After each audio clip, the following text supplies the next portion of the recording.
नमस्कार, शुभ प्रभात।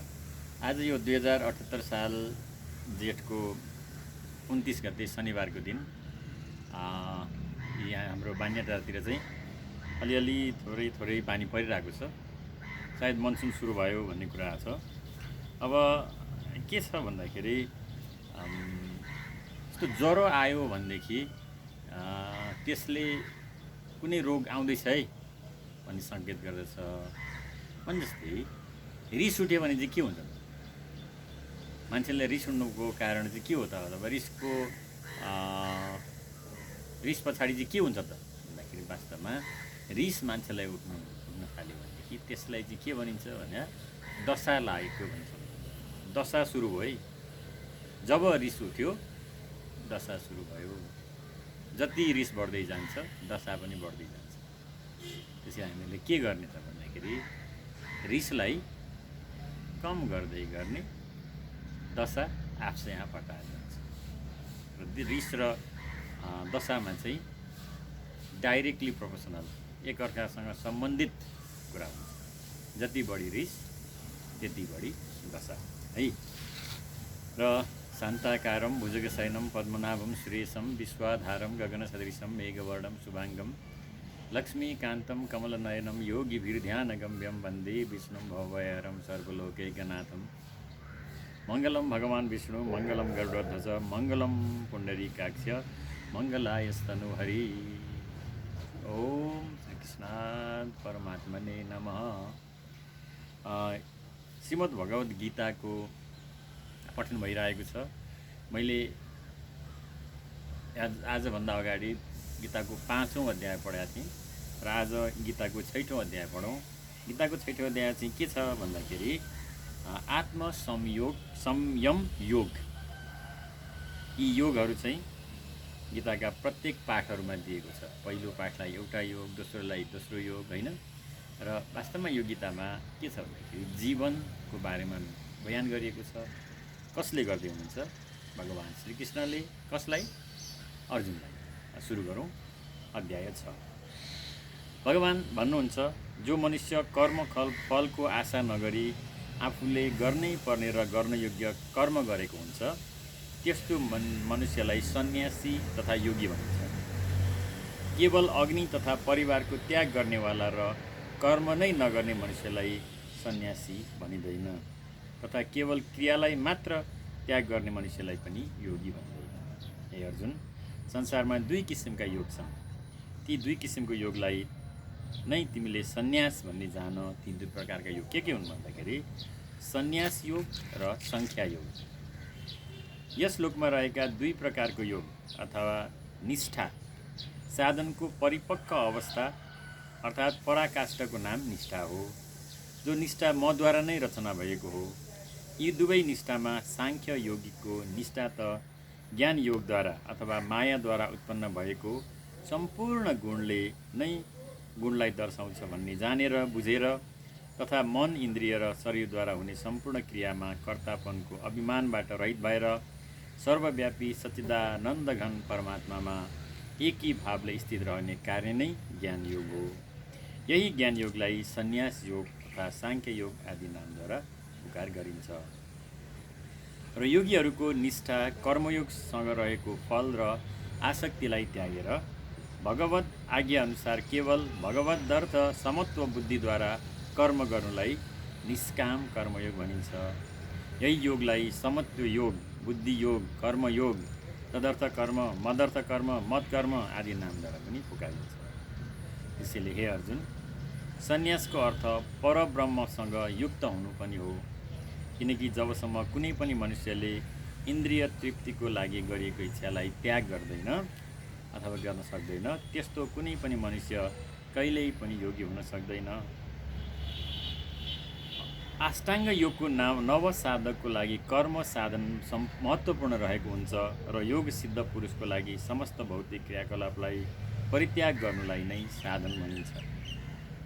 जुन समयमा मनुष्यले समस्त भौतिक इच्छाहरू, इन्द्रियको विषय, वासना र भोगलाई त्याग गर्छ र कुनै पनि कर्ममा नै आसक्त रहेको हुन्छ, न कुनै कर्ममा आसक्त रहेको हुन्छ न कुनै आसक्तिमा प्रवृत्त हुन्छ, त्यसलाई योगारूढ भनिन्छ। आफूले नै आफ्नो संसार रूपी समुद्रबाट आफैले नै उद्धार गर्नुपर्छ र आफूले आफूलाई अवनति तथा अधोगतितिर लैजानु हुँदैन, किनकि यो मनुष्यको इन्द्रिय तथा मन नै आफ्नो महान मित्र हो र मनुष्यको आफ्नो मन तथा इन्द्रिय नै महान शत्रु हो। जुन मनुष्यले आफ्नो मन र इन्द्रिय सहित शरीरलाई नियन्त्रणमा राखेको हुन्छ, त्यस जीवात्माको लागि शरीर, मन तथा इन्द्रिय नै महान मित्र हो। जुन मनुष्यले आफ्नो शरीर, मन तथा इन्द्रियलाई आफ्नो बस अथवा नियन्त्रणमा राखेको हुँदैन, त्यस मनुष्यको लागि आफ्नो शरीर, मन र इन्द्रिय नै महान शत्रु बनेको हुन्छ। अनियन्त्रित भएको शरीर, मन र इन्द्रियले नै शत्रुको सदृश आफूमा नै शत्रुता उत्पन्न गरेको हुन्छ। सर्दी, गर्मी, लाभ, हानि र सुख दुःख, विजय पराजय आदिमा तथा मान र अपमानमा पनि जुन मनुष्यको अन्तःकरणको सधैँ शान्त, निश्चिन्त र अडोल रहेको हुन्छ, यस्तो स्वाधीन र निरासक्त भएको मनुष्यको ज्ञानमा सच्चिदानन्द घन परमात्मा सम्यक प्रकारले स्थित हुनुहुन्छ। त्यस मनुष्यको ज्ञानमा ईश्वर बाहेक अन्य केही पनि दृष्टिगत हुँदैन। जुन मनुष्यको अन्तःकरण ज्ञान विज्ञानद्वारा तृप्त भएको छ, जुन मनुष्यको स्थिति विकार रहित भएको छ, जुन मनुष्यले आफ्नो मन, इन्द्रिय र शरीरलाई आफ्नो नियन्त्रणमा राखेको छ, जुन मनुष्यको लागि सम्पूर्ण वस्तु समभावना रहेको छ, जुन मनुष्यले शरीर, संसारको सबै वस्तु, पत्थर र सुवर्ण सबै समान छन्, त्यस्तो गुणयुक्त मनुष्यलाई योगी भनिन्छ। यस्तो मनुष्यलाई अध्यात्म प्राप्त अथवा जितेन्द्रिय योगी पनि भनिन्छ। सुहृद, मित्र, वैरी, उदासीन, मध्यस्थ, द्वेष्य र बन्धुगणमा, धर्मात्मा र पापीमा पनि समभाव राख्ने मनुष्य अत्यन्त श्रेष्ठ मनुष्य हो। मन र इन्द्रिय सहित शरीरलाई आफ्नो बसमा राखेर कर्मको फल आशा रहित र सङ्ग्रह रहित भएर जुन योगीले अनन्य भावले मनलाई स्थिर र अडोल बनाएका एकान्त स्थिर अवस्थामा रहेर इन्द्रिय तथा मनलाई आफ्नो नियन्त्रण गरेर समस्त आकाङ्क्षा तथा सङ्ग्रह भावको आफ्नो इच्छाबाट मुक्त भएर सबै आत्मालाई प्राप्त गर्ने कोसिस गर्नुपर्छ। योग अभ्यास गर्नको लागि शुद्ध भूमिमा कुशलाई बिछ्याएर त्यस कुशको माथि क्रमशः कुश, नरम सुतीको तथा अन्य मुलायम वस्त्र बिछ्याएर आसन बनाई, जो आसन न धेरै अग्लो होस् न धेरै होचो होस्, यस्तो आसनमा आफ्नो शरीरलाई स्थिर रूपमा स्थापना गरेर मन र इन्द्रियको क्रियालाई आफ्नो बसमा राखेर मनलाई एकाग्र गरेर अन्तःकरणको शुद्धिको लागि ओम जप गर्दै योगको अभ्यास गर्नुपर्छ। शरीर, टाउको र घाँटीलाई समान अथवा सिधा एवं अचल धारण गरेर आफ्नो मनलाई शून्यमा स्थिर गरेर आफ्नो नाकको अग्रभागमा अथवा भृकुटीमा आफ्नो दुवै दृष्टि केन्द्रित गरेर अन्य सबै दिशालाई केवल नाकको अग्रभागमा नै स्थिर भएको सोच लिएर ब्रह्मचारीको व्रतमा स्थित भय रहित तथा आफ्नो शरीर अडोल, शान्त, सोच शून्य र मन केवल आफूभित्र प्रवेश गर्ने सो वायुमा केन्द्रित गरेर सम्पूर्ण शरीर संसारको विषय वासनाबाट सावधान भएर कर्म गर्ने योगी आफ्नो मनलाई नियन्त्रण गरेर मनै निरासक्त भएर मेरो स्मरण गर्ने मनुष्य शीघ्र मेरो परायण हुन्छ। शरीर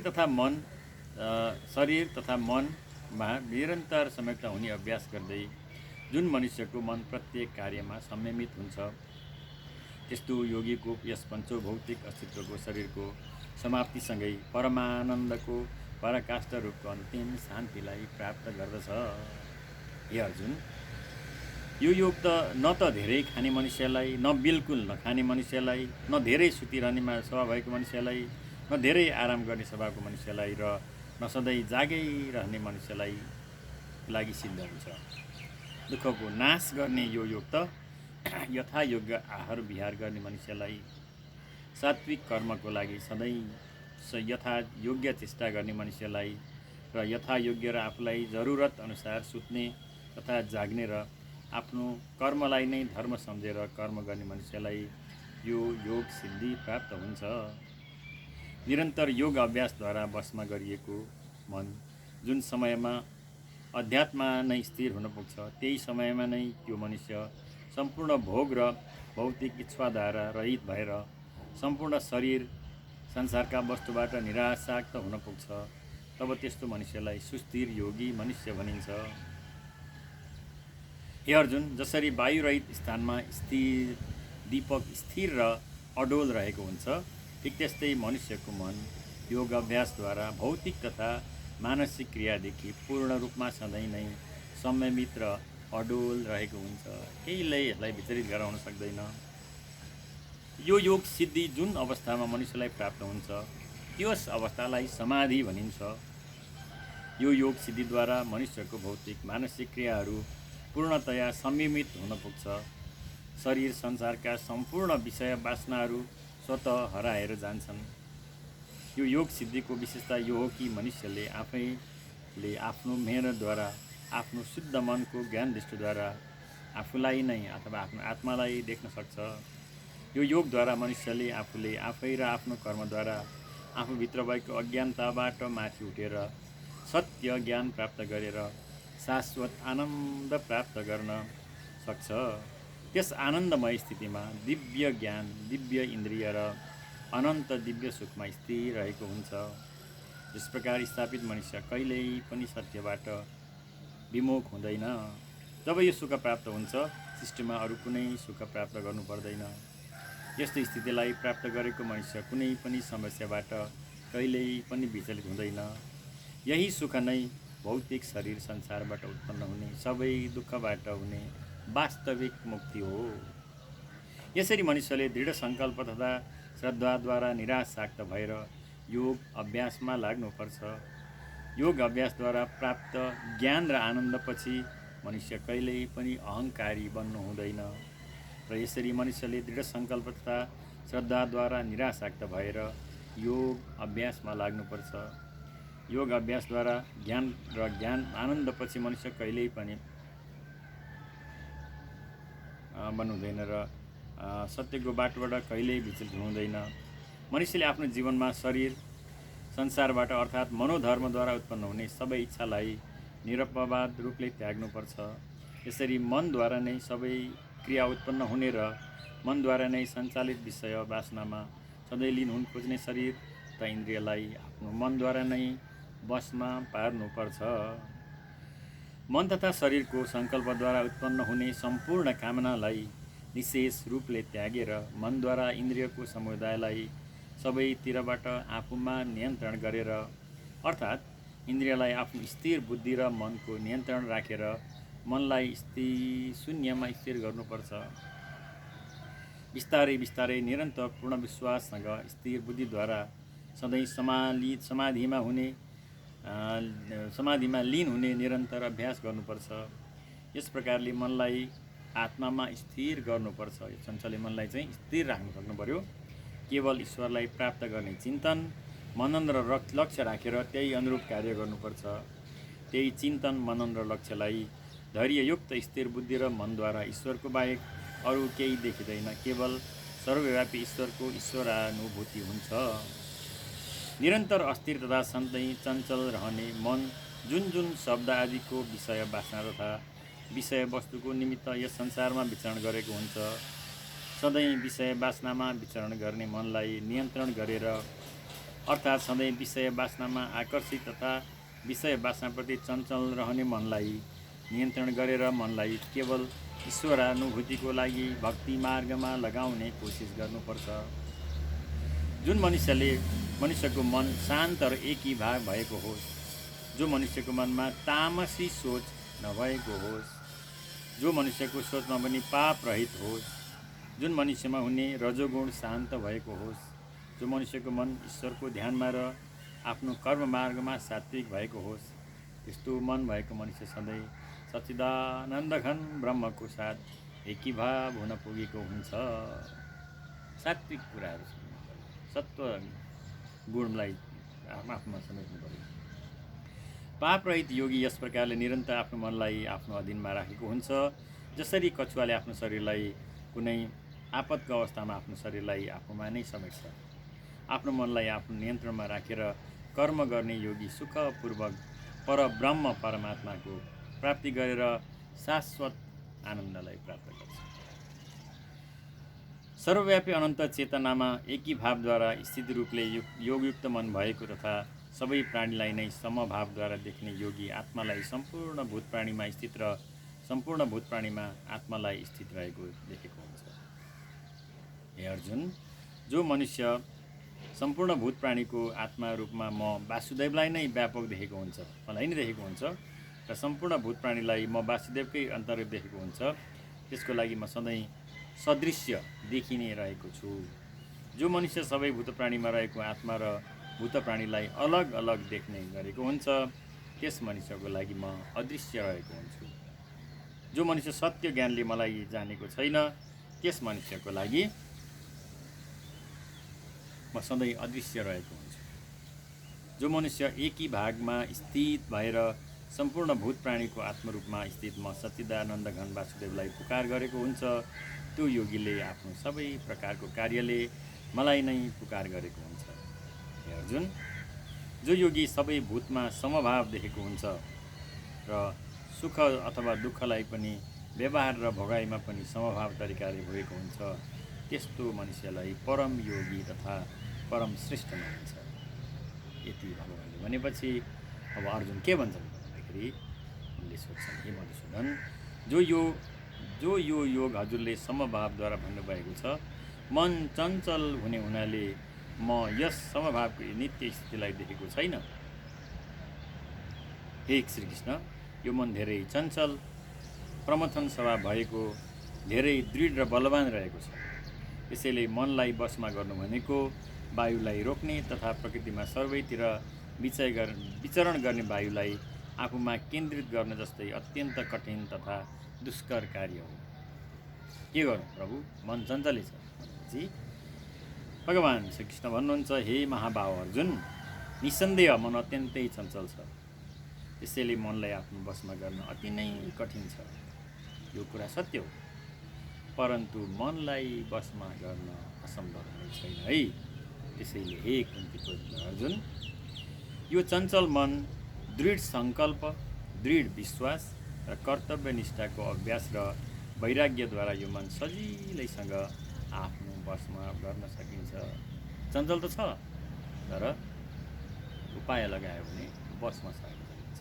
के गर्नु भन्दाखेरि दृढ सङ्कल्प हुनु पर्यो, दृढ विश्वास हुनु पर्यो, कर्तव्य निष्ठाको अभ्यास हुनु पर्यो, वैराग्य हुनु पर्यो।